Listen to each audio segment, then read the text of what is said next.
What is up, guys? This is the Hiding Our Bias podcast, and I'm Caleb Brooks, and I'm with my co-host Trip Blackman. Trip, what's up? What's up, man? We're finally in the same place at the same time. No Skype this time. Yeah, I know, it's fun. A little different. It was a little bit easier the last time we did it this way. Yeah, I like this way. It's kind of it's nice. How you been, dude? I mean, doing good. Just chilling. Y'all had a softball game today? Yeah, dude. All right, yeah, so my team's pretty good. So you hit one out? No, we took. Why'd you tell me you hit one over the trees? No, because we took batting practice after. Stupid. Why are you taking batting practice in a softball game? No, we took it after. Well, why do you take batting practice after a softball game? Because we're getting ready for our softball tournament That's Saturday. Stupid. Oh, so is this the same team that we're going to be? No. There's just a few of us that. There's a few that are that. Oh, I got you. So, for those of you that don't know, the reason why I'm in Troy this weekend is I came home. Alabama doesn't have class on or tomorrow on Friday for Honors Day or something like that. I don't know. I wasn't getting an award, so came home playing in a softball tournament hosted by Phi Mu at Troy University. So we got a group of guys we're going to be playing in that. If you're from Troy, come out and watch. Just if you're around, you should come out. I think it's for what's the cause they're doing it for? I don't remember. You don't remember? It is their philanthropy event. Yeah, it's their philanthropy event. So y'all, come out. It's a great cause. I don't know what it is, but I'm sure it is a good cause, and that's where we'll be. But I don't know. We're gonna get our softball on this weekend. Yeah, it's gonna be fun. We're trying to win this thing. Brooks texted me this morning. I about died laughing. Brooks texted me at like 8 or 9 or whatever, and he was like, "All right, is it okay if you bat eighth and play left?" I was like, sure, I guess. I don't know. It was so weird to me. I'm already trying to figure out our lineup. Yeah, it's so weird because for me in my intramural games, we had like a practice game because the other team had to forfeit because they didn't have enough players, but we just like gave them a few players just to play a game, and we literally just made up just the batting order pretty much even as we went. Like no one even cared. But I guess this is kind of serious. I didn't realize it was. Well, I didn't realize what I'm getting into, man. Yeah, I'm trying to win this. Can I wear? What kind of cleats are you wearing? Cleats? No, you can't wear spikes. But are you wearing like football cleats or something? No. Okay, I brought some football cleats. I'm wearing tennis shoes. All right, this is weird. Do you have can the shorts have pockets? Yeah. Okay, cool. Because they won't let us wear pockets. Really? Yeah, it's weird. Yeah, or necklaces. Can we wear necklaces? Yeah. Sweet. It's gonna be sweet. Yeah, it's gonna be a good time, man. It's like big league now. It's gonna be a good time. We're not like Tuscaloosa. What kind of hat are you wearing? Wow, probably ain't wearing one. You gotta wear a hat. Yeah. Sun's gonna get in your eyes, man. I don't know. I was thinking either wearing my Troy hat or my LBW hat. Go with the Troy hat. Since we got a lot of LBW guys on the team, but oh well. Well, did you stay up all night Monday watching the basketball game? I did. I was a little sick. Had a little bit of a cold earlier this week. But I had to wait until the game was over before I took that NyQuil and slept for like 13 hours. But I don't know. I thought it was kind of a trash championship game. I thought it was a good basketball game. You thought it was good? I didn't think it was good. I thought the refs were. Oh, the refs were terrible. The refs took away from the game because the refs. There's just so much stoppage. There were so many stoppages in the game, and I really thought that the officials took away from the basketball game. Yeah, I did too. I don't know. It was a weird basketball game to me. Yeah, it was. Especially coming off last year. Last year, that was great. To be honest with you, I don't remember a whole lot about the actual game. I just remember how amazing the ending was. And that made it one of the best. But I remember Villanova was down by a bunch in that game. They came back. I remember thinking like, "Oh wow, this is an incredible game." But like on Monday, I just never got the feeling of, "Wow, this is an incredible game." I just kind of thought that. I thought it was a good basketball. I'm not saying it was. Last year's game was definitely better, but I'd still say this was a really good basketball game. I don't know. I like college basketball more than I like the NBA. But one thing that I don't like about college basketball is how just they don't score like a lot, so that kind of it's kind of tough whenever you got guys missing open like 10-footers. Especially it's frustrating. We saw a lot of air balls. Yeah, there was a lot of air balls. There's just a lot of nerves, though. You got to think there's a lot of nerves in the stadium between both teams.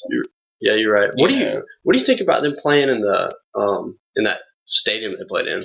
I think it's cool. I saw something on Twitter where it was like the furthest seat from the stadium, and I thought it was pretty stupid that somebody had paid money to sit up there. Yeah. And you can't really see the game. I mean, like I saw it a lot better on my HD television that I have. Yeah, I don't know. I think they need to play it in an actual basketball stadium. I don't know, dude. They fit a lot of people in there. When they fit up to 60,000 people in there for the game, when you're pulling in that many numbers and selling that many tickets, you're not going to change from that. But is there not like an NBA arena that holds? Well, the NBA's playing, and there's not. No, NBA arenas aren't close. They're 25,000 around there, 20,000. Yeah, but still, I don't. I just think that I don't like the way they do that. I don't really like the way that it's really weird. You know, you got the raised court, and then you got like the seats. They're like the first 30 seats are like floor seat, or the first 30 rows are like floor seats, basically. I don't like that, I wouldn't like that as a fan. I don't know. The student, like where they put the students, they're basically level. Yeah, the whole way back. Like I don't even know if they can even see anything. Yeah. I don't like it. That's just me. You guys probably have different opinions in that, but personally, I thought it was a bad game. I did think that North Carolina was the better team. I thought they were going to choke it away for a minute. I thought they were too. And I was like, wow, they're choking this one again. Yeah. But they had not been playing very well in the second half here at the end of the season, but they actually played a really good second half to win the championship. Yeah. So you got to give them some credit for that. Yeah, they actually played a terrible first half. Yeah. And then a less terrible second half. It was tough for North Carolina coming into the Final Four just because they had the big emotional game with Kentucky, who a lot of people think was probably the second best team in the country this year, especially at the end of the year. So, it was tough to have to bounce back. They didn't have to bounce back as fast, but it's still, after you play a big emotional game like that, it's hard to come back less than a week later and come and play. So, it was a good win for them in the Final Four and then, in the championship. But, dude, I'll tell you this, and we didn't talk about women's much, but UConn going down was probably the biggest surprise of the weekend. Dude, I was in a bar in Tuscaloosa watching that one, and I didn't think anybody was watching it. I was just kind of watching on TV, but as soon as Mississippi State won, literally everybody's hands in the bar started going, like their hands were going up, everybody's cheering. We started the SEC chant. So I mean, that was just some random bar in Tuscaloosa. It was a lot of fun though. What did you think? Did you think what they call flagrant on that? Yeah, it wasn't. I didn't think the girl literally she got hit. They called one in the men's championship. Yeah, too. That was stupid. The one on UConn, it was a foul on Mississippi State. The girl was running down the paint trying to guard a girl breaking for the basket at UConn, and she just stuck her hands up just to kind of I don't know, just to block her from getting a pass or whatever. Well, while her hand was going up, she actually hit her in the chin with her elbow. But the UConn girl, when she went down, she grabbed for her neck. It was like she hit her in the throat. And she was acting like she was gasping for air, which I kind of thought was way over the top. And then the one on Monday was really bad.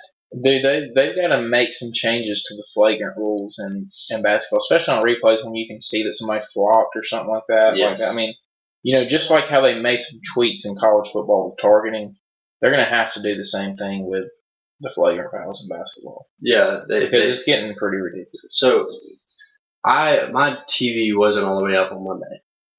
Did they call?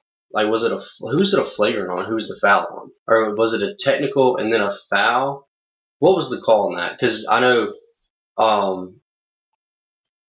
Gonzaga shot 2 first, and then UNC shot 2 next. What was that?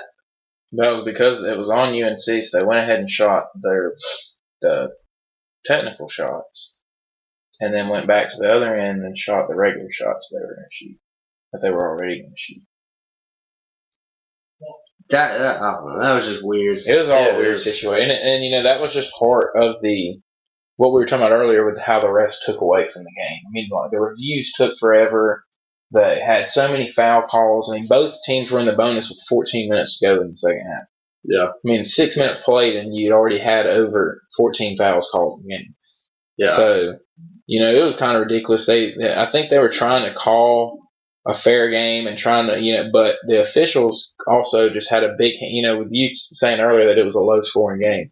The officials had a play in that because you could never get any flow going. There's never any, there wasn't any stretches where they played for 3 minutes. Yeah. Or anything. I mean, there was always a foul called. I mean, it seemed like there was one point, I think there was one point where there was a foul called on 7 straight possessions down the court in the second half. So, I thought that they were maybe trying, they were trying to do their job, but they were trying so hard that they were calling some nitpicky stuff that they really did not have any business calling. Yeah, I mean, I was kind of disappointed just because I was ready to watch some really good basketball. I don't know if my hopes were up for it to be something like last year's, but I mean, I was just ready for it to be a really good basketball game, and then they could just never get a flow going. Everything was just choppy, and there was a lot of breaks, and I just didn't like that. I don't know, but I mean, I guess if you're a North Carolina fan, I guess. No, if you're a North Carolina fan, you're happy. When I was at the Alabama-Troy game on Tuesday, I ran into a guy who is a North Carolina fan. I thought, man, I bet you were happy last night. He's like, oh yeah. He's like, I knew we were going to win anyways. And then one of the other buddies said, no, you didn't. You kept saying we were going to lose all the time. But, it's good. I was for North Carolina. I'll admit that, just because of what happened last year. And I guess that's why a lot of people were for Clemson when they played Alabama this year, besides the fact they didn't want Alabama to win. But I was for North Carolina. Nothing against Gonzaga. If they would have won, I'd have been happy too. I didn't care either way. I kind of go for North Carolina, and I go for Duke. When they play each other, I go for Duke. But, I mean, I respect North Carolina and what Roy Williams has done there. I did see a stat that he's the first ever coach to come back to his alma mater and win 3 national championships. So that's a big accomplishment for him. And it just shows the consistency that he's built at North Carolina. Yeah, definitely is. I know Gonzaga kind of put me in my place. I thought Gonzaga was going to lose. Yeah, I had him losing early. Yeah, I think I had him maybe making it to the Sweet 16, maybe. I definitely didn't think they were going to make it to the No, and I watched them a few times this year, and I just still didn't think they were as good. The competition they played, but they came in. They were one of the better teams the whole entire year. Yeah, I mean they stuck with it. They kept playing. So, but North Carolina, from start to finish with who they played and everything, North Carolina was probably the best team in the country. Yeah, definitely. And Kentucky's right there with them. Gonzaga's right there with them. But North Carolina, they had a decent amount coming back from last year, and they were hungry. And they played like it most of the year. They lost a few games, a few that they probably shouldn't have. But, from start to finish, North Carolina was probably one of the better teams. Yeah, I could definitely see that.